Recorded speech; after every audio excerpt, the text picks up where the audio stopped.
स्वागत है और हमारे साथ तमाम जो हमारे खास मेहमान हैं वो जुड़े हुए हैं स्टूडियो से। हमारे साथ पंडित अरविंद शुक्ला जी हमसे जुड़े हुए हैं, भावना शर्मा जी हमसे जुड़ी हुई हैं और जूम कॉल के थ्रू पंडित दिवाकर त्रिपाठी जी हमसे जुड़े हुए हैं। तो अब जो मैं सवाल लेना चाहूँगी भावना जी आपसे लेना चाहूँगी कि सूर्य ग्रहण से आपने कहा कि नेगेटिव जो है सिर्फ नेगेटिविटी नहीं होती ग्रहण से, तो इसका हमारी राशियों पर क्या अच्छा प्रभाव पड़ता है? देखिए गीतिका जी, सबसे पहली चीज़ तो ये है कि ग्रहण जो पड़ रहा है, चंद्र ग्रहण, ये आखिरी ग्रहण रहेगा इस पूरे साल भर का। और अभी कुछ दिन पहले 15 तारीख को सूर्य ग्रहण पड़ा था, लेकिन जब इतने कम समय में अब 28 तारीख को दोबारा चंद्र ग्रहण पड़ रहा है। हालांकि ग्रहण जो होते हैं वो हमेशा पेयर्स में ही होते हैं। अगर सूर्य ग्रहण पड़ा है तो चंद्र ग्रहण भी कुछ समय बाद ज़रूर पड़ेगा, बट लेकिन ड्यूरेशन जब इसका कम हो जाता है तो हम इसके असर को समझते हैं। अब चंद्र ग्रहण इस बार का जो पड़ रहा है ये मेष राशि में है और अश्विनी नक्षत्र में पड़ेगा। दूसरी बात ये है कि अभी अक्टूबर के महीने में, नवंबर के महीने में बहुत रिसेंटली बहुत बड़े बड़े मेजर बदलाव हो रहे हैं, ट्रांजिशंस हो रहे हैं। राहु केतु जो है वो अपनी राशि बदल रहे हैं, उसके बाद अब शनि जो है वो भी मार्गी हो रहे हैं।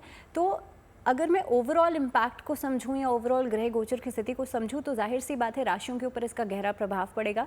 दूसरी बात, अगर ग्रहण के ओवरऑल इम्पैक्ट को हम देखते हैं, क्योंकि ग्रहण जो होता है वो मासेस में इम्पैक्ट ज़्यादा करता है, राशियों के असर को भी हम बात करेंगे, लेकिन अगर मैं मासेस की बात करूं तो देखिए चंद्र ग्रहण, जैसे मैंने पहले भी कहा था कि हमारे मन का कारक है।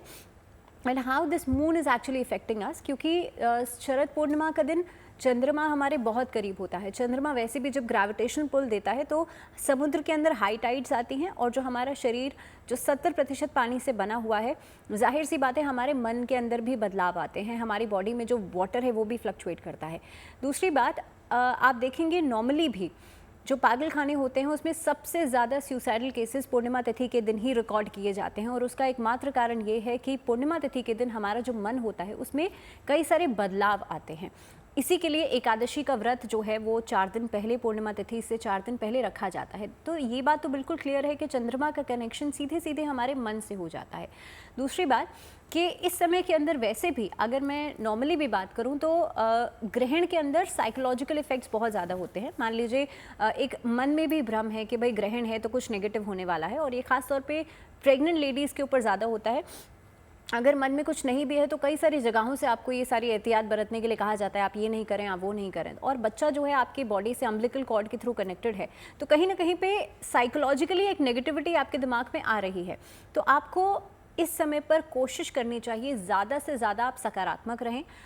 मेष राशि वाले लोगों की खास तौर पे मैं बात करूं क्योंकि इसी राशि में ग्रहण पड़ रहा है, तो देखिए इस समय पर आपको मानसिक तौर से बहुत ज़्यादा सकारात्मक रहना है। इस समय पर जितना हो सकता है भगवान शिव की आराधना ज़रूर करें, क्योंकि भगवान शिव का जो शिवलिंग स्वरूप है वही निराकार माना गया है। और शिवलिंग आप देखेंगे किसी भी शिवालय की जो दर्शन है या किसी भी शिवालय की जो पूजन है वो इस समय पर वर्जित नहीं होता है। तो ग्रहण के दौरान सिर्फ और सिर्फ शिवलिंग की पूजा की जाती है, बाकी जो प्रत्यक्ष मूर्तियां हैं उनका पूजन नहीं किया जाता है। तो इस समय पर भगवान शिव, क्योंकि भगवान शिव एक ऐसे महादेव कहा गया है ना उनको, तो वो चंद्रमा को अपने मस्तक पर धारण करते हैं, इसीलिए भगवान शिव की आराधना ज़रूर करें। आपके जो मानसिक विकार हैं, जो नेगेटिविटी है, जो एंग्जाइटी है, वो डेफिनेटली खत्म होगी।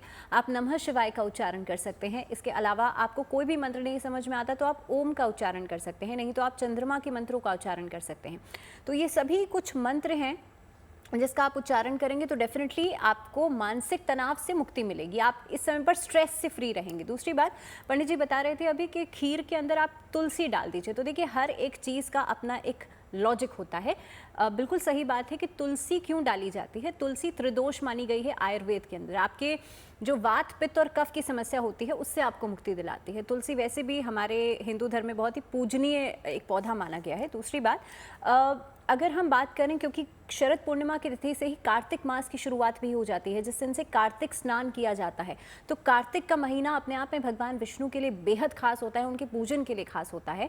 कार्तिक मास में ही देवोठनी एकादशी पर भगवान विष्णु योग निद्रा से जागते हैं और इसी महीने में दीपावली का पर्व भी मनाया जाता है। तो ये पूरा ही महीना अपने आप में बेहद खास है। चंद्रमा का इंपॉर्टेंस इस महीने में और ज़्यादा बढ़ जाता है, क्योंकि कार्तिक के महीने के अंदर चंद्रमा का पूजन सबसे ज़्यादा किया जाता है। आप देखेंगे कई सारे व्रत और त्यौहार ऐसे होते हैं, करवा चौथ का पर्व आप ले लीजिए, आप होली अष्टमी का पर्व ले लीजिए, इसके अलावा जो अमावस्या तिथि है, तो कहीं ना कहीं पर चंद्रमा का एक रिलेशन जो है इसमें माना जाता है। भगवान श्री कृष्ण में 16 कलाएं थी, चंद्रमा में 16 कला हैं, तो इसीलिए इस समय के अंदर आपको कोशिश ये करनी चाहिए, ग्रहण के दौरान अपने आप को सकारात्मक रखें, मंत्रोच्चारण आप ज़रूर करें, ग्रहण के बाद आप दान ज़रूर करें, ये बहुत ज़रूरी है। जी, तो भावना जी ने बताया कि कैसे इस ग्रहण के दौरान आप खुद को सकारात्मक रखें, भगवान शिव की जो है आप आराधना करें, ओम नमः शिवाय जो मंत्र है उसका जप करें, तो कोई भी ग्रहण जो है वो नेगेटिव नहीं कहा जाएगा, पॉजिटिव वे में उसको लीजिए। तो पंडित जी आपसे जानना चाहूँगी, दिवाकर जी, कि इस चंद्र ग्रहण का राष्ट्रीय और अंतर्राष्ट्रीय स्तर पर क्या असर पड़ेगा और इसका खास करके हमारी राशियों पर क्या असर पड़ेगा? देखिए, ये जो चंद्र ग्रहण है, ये मेष राशि, जैसा कि भावना जी ने बताया, हम सब बता रहे हैं कि मेष राशि अश्विनी नक्षत्र पर है।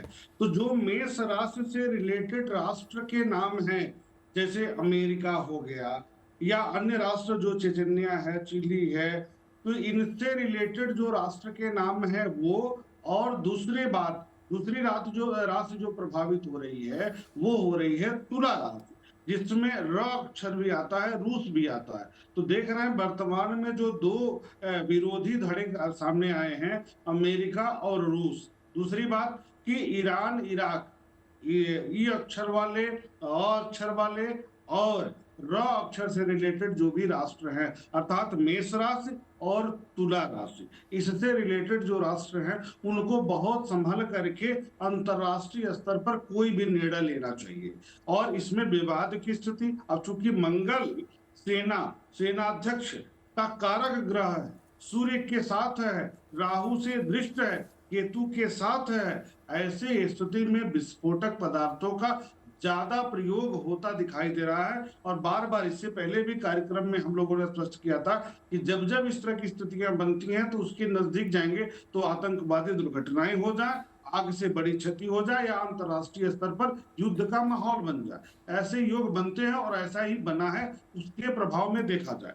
कुछ लोग कह सकते हैं, जैसे कि हमास और फिलिस्तीन का विवाद हो गया या इजराइल का जो विवाद हुआ, कि ये तो अमेरिका ने उस पर विरोध के तौर पर एक्शन लिया, लेकिन यह एक्शन उसी समय क्यों लिया गया जब इस तरह के योग बने।